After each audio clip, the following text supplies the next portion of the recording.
tu sais, on ne trompe pas les mamans. Hein. On ne trompe pas les mamans. Dès il a eu à dire certaines choses, elle était alarmée directement. Donc justement, quand il lui parle du projet mariage, mais il lui parle maintenant des choses qui le dérangent chez moi. Il ne se trouve pas respecté, il se trouve diminué, il trouve que je lui donne pas sa place, je suis tout en train de le contredire comme s'il ne connaît rien. Tu vois, quand tu dis c'est une maman et tu parles de projet de mariage, elle voit un gros souci. Elle a dit que moi je ne vois pas une relation qui peut aboutir au mariage.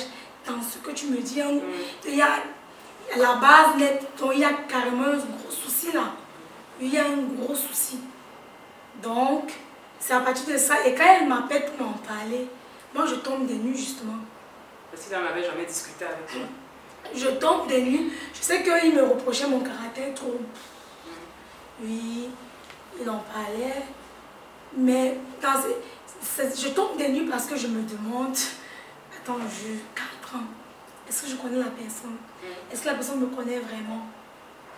Parce que je pensais à vraiment tout ce que j'ai dû, pour ne pas dans certains détails, descendre trop bas pour que cette relation fonctionne. J'ai dû casser beaucoup de mes principes, descendre de certains de mes standards même, pour que la relation marche, d'entendre ça, et qui doutait aussi de mon amour justement. Parce que la maman lui a demandé, est-ce que tu penses qu'elle t'aime? Il a mis du temps avant de répondre, et pour dire, je ne sais pas. Donc c'est justement la partie là qui m'a fait... C'était comme un choc vraiment. Je suis restée ce jour, j'avais l'impression que j'étais dans un nouveau monde. Je ne comprenais pas justement ce qui se passe parce que je me dis, la personne qui m'a demandé la main, demain il faut qu'on passe à autre chose, et qui se sent comme ça avec moi. Je ne me voyais pas en train de continuer. Je me voyais justement pas en train de continuer. Et depuis, avant même que je sois au courant de ça, je m'étais rendu compte qu'il me posait beaucoup de questions du genre, est-ce que tu penses que tu m'aimes encore? Et toi, tu te demandes pourquoi tu m'aimes encore, qu'il n'y a pas de problème. Moi, ça me mettait mal à l'aise et on avait souvent du mal à communiquer. Donc, on ne peut pas communiquer réellement sans que ça aboutisse à une dispute. Et j'en vais en parler aussi justement avant que je sois même au courant de l'autre. J'avais dit, mais une relation, je pense que si on ne peut pas communiquer, moi je pense que c'est la base. Donc si on ne peut pas vraiment communiquer, je ne vois pas à quoi ça sert. Si on ne peut pas communiquer, il y a qu'on va gérer. Mais ça, c'était la goutte d'eau qui avait fait déborder le vase, vraiment. Parce que j'ai essayé de m'arrêter un instant pour demander, est-ce que peut-être c'est vrai que moi je l'aimais pas? Mais non, c'était faux. Parce que c'est quelqu'un que j'ai vraiment aimé. Donc quand on dit qu'un amour est pur et bête, oui. Donc tu aimes bêtement et purement, sans réfléchir, sans calculer justement. Et donc finalement, comment s'est passée la séparation? La séparation, j'avais actuellement parlé avec lui. Et après que maman t'ait appelé pour te faire... Et je m'étais rendu compte que ça faisait presque un mois qu'ils avaient en parlé. Moi, je n'étais pas au courant. Ok. Donc c'est même justement ça qui m'a choquée. Donc ils avaient parlé presque... Et elle m'en parle parce qu'elle pense que je suis au courant. Tu vois un peu. Donc elle venait un peu comme ça pour prendre des nouvelles, demander, mais qu'est-ce que tu es en train de faire? Surtout qu'elle sait qu'elle avait dit des choses tellement dures, elle attendait que je réagis pas. Vraiment pas parce qu'elle pense que je suis au courant. Des semaines après, et je me rends compte que quelqu'un qui est comme ça, et on continue à parler chaque jour de quoi est-ce qu'on parle justement. Donc, un jour dont on se voit, c'est pas moi qui l'avais appelé justement. On se voit et j'attends qu'il parle de ça, il ne parle pas de ça. Et moi, je n'ai pas de ça donc. Je lui ai dit, non, attends. Et qui ne croit pas à mon amour. Attends, j'ai 4 ans. Tu es comme une fille qui ne t'aime pas. Et donc tu doutes même de l'amour. Ça passait pas. D'accord. Ça passait pas. Mais en dehors de toute cette dimension émotionnelle et sentimentale qu'il y avait dans votre relation, est-ce que vous parliez quand même un peu du spirituel? Est-ce que vous aviez des temps où vous priez ensemble, des temps où... Je veux dire, quelle était la place de Dieu dans votre relation?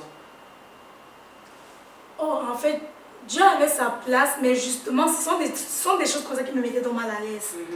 Parce que je m'étais rendu compte qu'on ne trouvait pas de temps pour prier. Tu vois un peu. Et ce sont des choses qui me mettaient... Donc il y a des choses à un moment donné, quand je restais, je me disais, est-ce qu'il faut que je continue? Ce genre de choses. Par exemple, tu vas dire à quelqu'un qu'il faut qu'on prie. Il va te dire qu'on n'est pas obligé de prier. Pas qu'il n'aime pas le Seigneur, mais il ne trouve pas important de le faire. Il va te prendre l'exemple sur un couple, il te dit, il m'avait dit qu'il ne priait pas.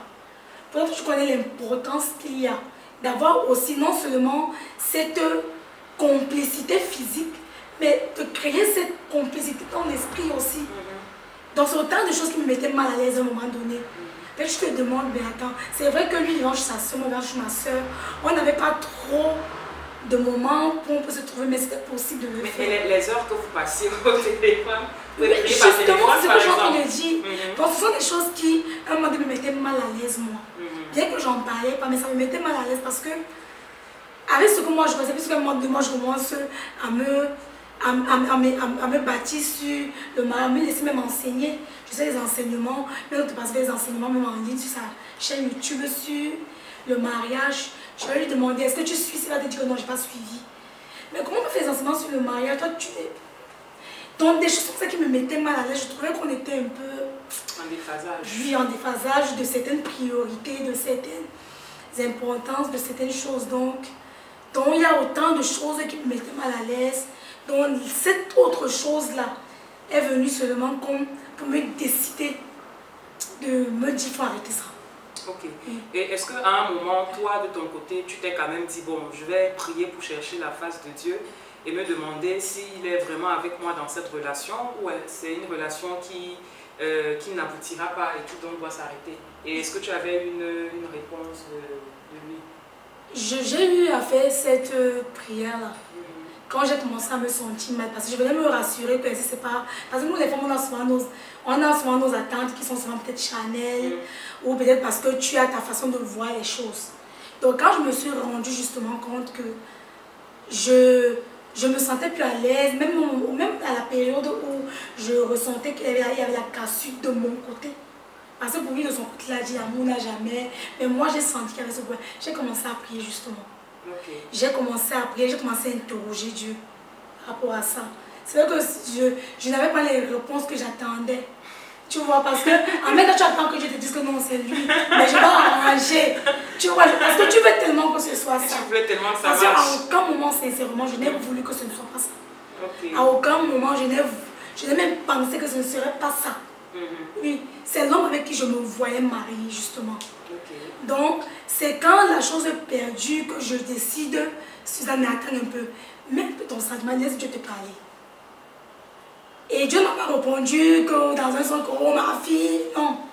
C'est justement pendant que j'ai pris ces moments. Non. Laisse-le. J'ai pris ces moments, j'avais jeûné même avec une autre sœur. Oui. Parce que j'en parlais avec elle, elle m'a dit, je ne vais pas prier pour te dire ce que Dieu me dit. Je vais te soutenir dans ton jeûne. Donc c'est à moi que Dieu parlait, quoi. Et les événements qui viennent après là, c'est justement pendant que j'étais dans cette période-là. Donc juste après ce temps de jeûne où j'interrogeais Dieu que tout ça c'est passé. Et maintenant, comment tu as géré l'après-rupture? Comment ça s'est passé après? Parce que vous étiez dans la même église. Nous sommes. Vous êtes dans la même église. Donc, bon, je veux dire, à ce temps-là, vous continuez de vous voir, vous continuez de travailler ensemble à l'église et tout ça. Comment ça se passait? Une fois que vous n'êtes plus ensemble, comment on gère le fait de devoir quand même continuer à se voir? Et puis, bon, après, j'entre dans les suppositions, mais peut-être tu le vois parler avec une autre sœur ou avec d'autres sœurs. Comment tu te sentais? Déjà, même le moment même de parler pour dire que c'était fini, ça n'a pas été comme je voulais. Parce qu'à peine j'ai dit, voici, tu sais, ça, je pense qu'il faut qu'on arrête. Le gars a pris son sac parti. Il n'y a pas eu les questions. Pourquoi tu veux le faire? Pour comprendre. Tu vois un peu. Vous n'en avez pas parlé en fait. Non, même pas. Quand tu lui as dit ça comme ça, il a pris son sac, il est parti et puis c'est là où c'était fini. C'est ça qui m'a justement choqué parce que tu te dis, 4 ans, la personne va vouloir savoir, la personne va vouloir approfondir, mais attends 4 ans. Même si tu as entendu ça, peut-être voici ce que je voulais dire. Peut-être voici dans quel état je suis partie pour en parler. Peut-être que c'est pas comme tu penses. Non. Ok, j'ai compris, donc tu me quittes. Ok, c'est bon. Prends ton sac. Jusqu'aujourd'hui, on va te bloquer sur Facebook. On va te bloquer sur WhatsApp. On va te calculer. J'ai eu très mal. Mais Comme je dis souvent aux gens qui m'ont dit, on pense que tu ne l'aimais pas parce que la façon que tu as géré. J'ai voulu parler de ma première relation justement pour expliquer pourquoi j'avais géré ça comme ça. J'ai eu tellement mal la première fois. J'ai eu mal à l'estomac, j'ai maigri. Et j'ai compris la place de Jésus dans la vie d'une personne. Et je m'étais promis à moi-même qu'une rupture, un truc, va me faire mal, mais ne va plus jamais me faire chanceler au point où je vais plus mettre ma perruque, tracer mon sourcil. Non, non, non. C'est pas que j'avais pas mal que l'homme que j'aime. Quand même. Surtout que c'est pas un truc que j'avais envisagé que ça ne sera pas ensemble. C'est l'homme avec qui je me voyais mariée, justement. Donc même quand les gens pouvaient me dire, ça ne va pas marcher, par exemple, passez votre route. Mais j'avais appris à donner la place que Dieu doit avoir dans ma vie. J'avais dit, je ne vais pas permettre à certaines choses de m'ébranler au point où on va me voir mettre mon talon que j'aime bien mettre. Ou dimanche, je vais adorer mon Dieu. Je serai procéder à la prière au Seigneur, voir mon cœur qui saigne. Non. Et je pense aussi que les choses que j'ai souffert en silence pendant la relation, j'ai eu à souffrir beaucoup de choses pendant la relation, que quand ça s'est passé comme ça s'est passé, j'ai plus le temps de pleurer. Disons que tu étais déjà un peu prête quand même, intérieurement. Intérieurement, justement, mon âme avait eu déjà beaucoup de blessures inavouées parce que j'en parlais pas. Même aux gens qui sont très proches de moi, j'en parlais pas. Je gérais toute seule. Donc ça fait que quand c'est arrivé, je me suis retournée directement chez Dieu. Je ne veux même pas qu'à cause de ça, pas parce que je mon trop gros que donc, que tu gères, oui. Non, pas à cause de ça. J'ai eu mal, mais j'ai dit à Dieu, la première fois, tu connais que ça avait fait ça, ma relation, tu avais même pris un coup, mais je m'étais promis que ça ne va plus se reproduire. Et le Seigneur a su. Et maintenant, quand tu poses la question comment on a vécu ça à l'église, ou bien qu'il soit vu notre soeur, c'est quelqu'un qui est tellement d'abord discret. C'est quelqu'un qui est tellement renfermé. Ça fait que il n'est pas quelqu'un qui, même s'il est avec quelqu'un d'autre, il va exposer ça. Non, non, non. Donc, du coup, je ne l'ai même pas vu avec quelqu'un d'autre. Vous avez quand même gardé un minimum de relations, vous êtes frères et sœurs. Je dis quand ça s'est passé le jour-là, que le sac là, c'était. Même pas bonjour, comment tu vas? Non, je vous ai dit bonjour, oui. Mais comment tu vas? Quand on va juste comment tu vas? Bonjour. Non, ça s'est limité à bonjour. Je pense que le Seigneur aura le temps de travailler les blessures et tout ça. Parce que je pense que de son côté, il en a eu. Oui. Puisque tel qu'il explique comment lui n'a pas eu un souci. Moi, je n'ai pas pensé, c'est moi. Je pense que si on lui pose les questions, il aura aussi à donner son... Donc, je pense que c'est naturel peut-être par rapport aussi à la gravité de sa blessure que lui a ressenti. Donc, je ne lui en veux pas. Je ne lui en veux pas. Je n'ai pas eu une haine particulière. Je ne me dis pas qu'on ne peut plus jamais peut-être se parler. Non, non, non. Mais juste que j'ai décidé que moi, je ne veux pas qu'une chose pareille m'ébranle au point où je ne peux plus faire ce que j'ai à faire à cause de ça. Oui. Avec le recul, est-ce que tu penses que vous étiez prêt? Est-ce que tu penses que vous étiez suffisamment mature pour entrer dans une relation? Vous ne dites pas non comme ça, explique bien, parce qu'il y a des sœurs qui sont en train de te regarder.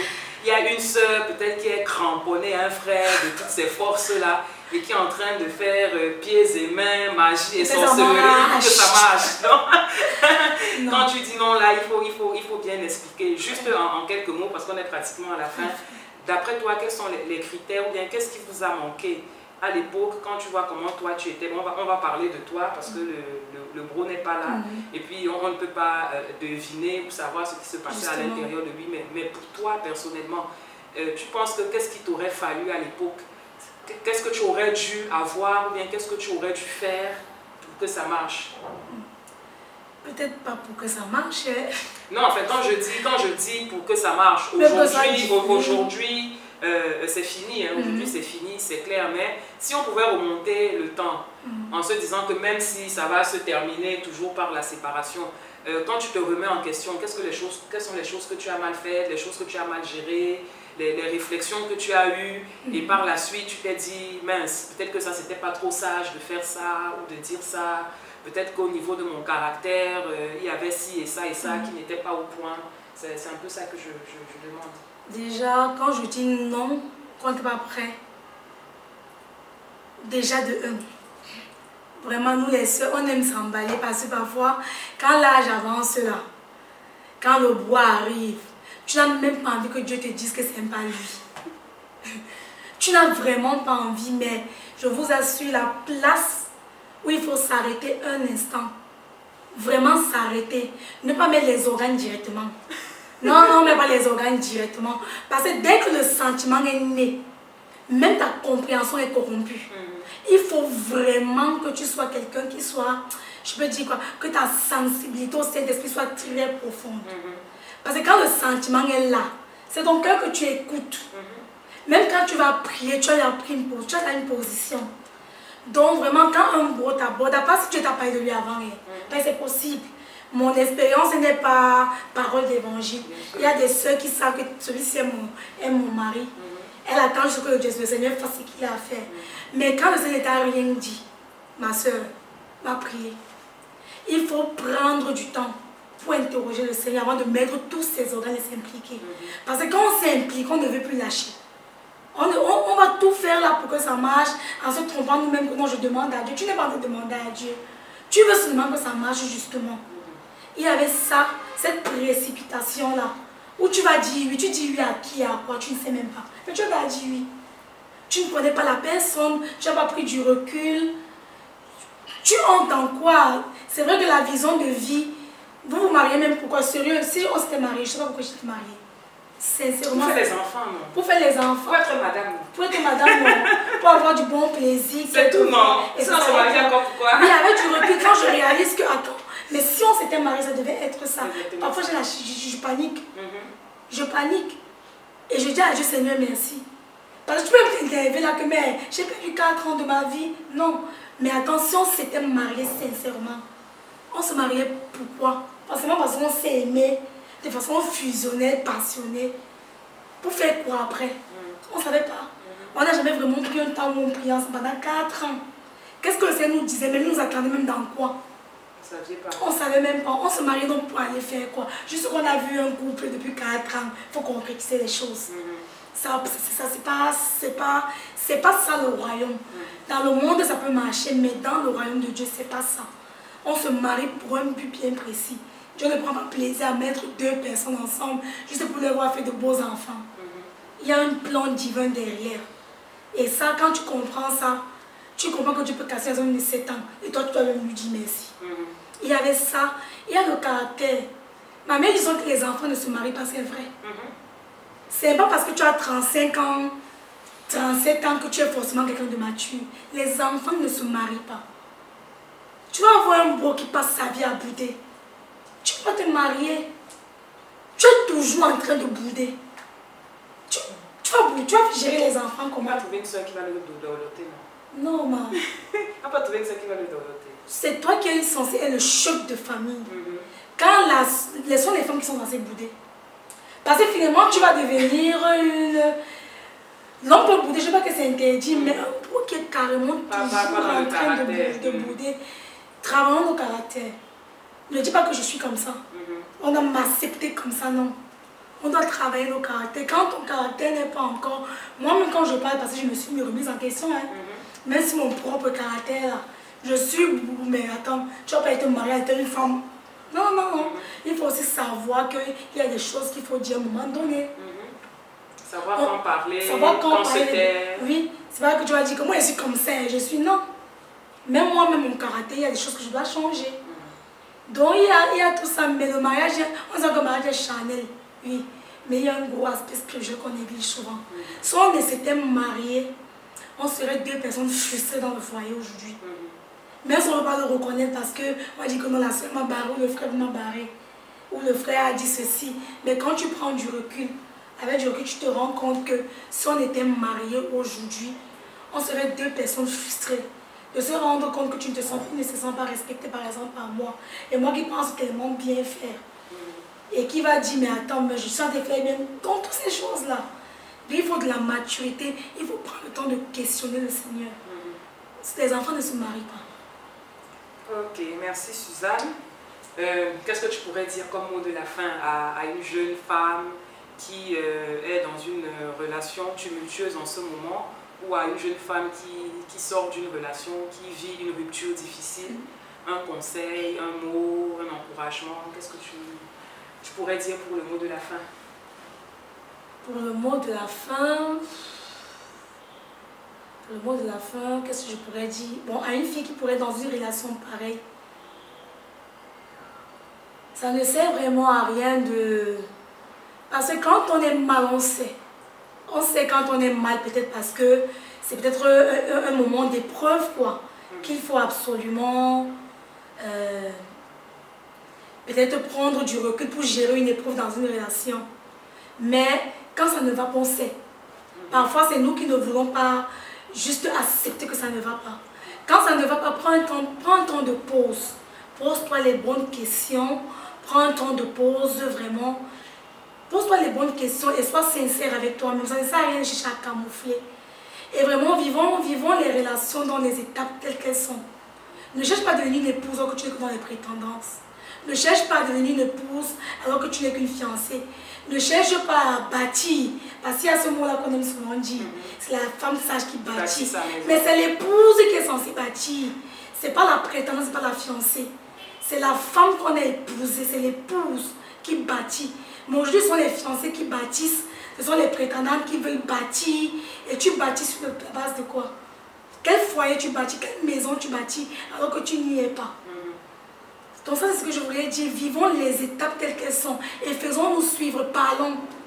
Ce côté souvent cachoté des amoureux, on veut gérer nos relations tout seul. Non, parlons. C'est l'amour, c'est l'intimité, c'est notre vie privée. Quand ça ne va pas, parlons aux aînés. Parce qu'un aîné peut te donner un conseil. C'est une chose que toi, tu vois masquée et aveuglée par l'amour. Lui qui est à côté, avec l'expérience qu'il a, il va voir clairement, il va te dire, ici, fais comme ça, ici, tu peux t'arrêter. Maintenant, une soeur qui sort d'une rupture, les ruptures peuvent se passer de différentes façons. Hein. Une soeur qui sort d'une rupture, vraiment, notre premier époux, c'est Jésus. Souvent, on dit comme ça, je me dis que... Ah oui, mais c'est trop facile. C'est trop facile. Moi, j'ai le cœur brisé en mille morceaux. C'était l'homme de ma vie. Je me voyais déjà loin. Je me voyais loin avec lui. On se mariait dans peu de temps. On se mariait dans... Voilà, justement. Est-ce que Jésus est physique? Jésus est d'abord, pour vraiment vivre une relation épanouie, tu dois être épanoui quand tu es seul. Et l'épanouissement-là, tu le trouves dans ta relation que tu bâtis avec le Seigneur dans ta période de célibat. Action.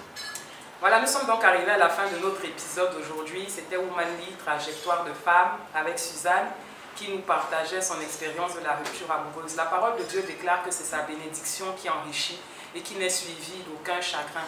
Donc alors chaque fois qu'on se retrouve dans une relation dans laquelle on n'est pas épanoui, c'est peut-être déjà le signe qu'on n'a pas cherché la face de Dieu de la bonne façon. Donc voilà, je vous laisse avec cette parole pour vous encourager et à très bientôt pour un autre épisode. Au revoir. Au revoir.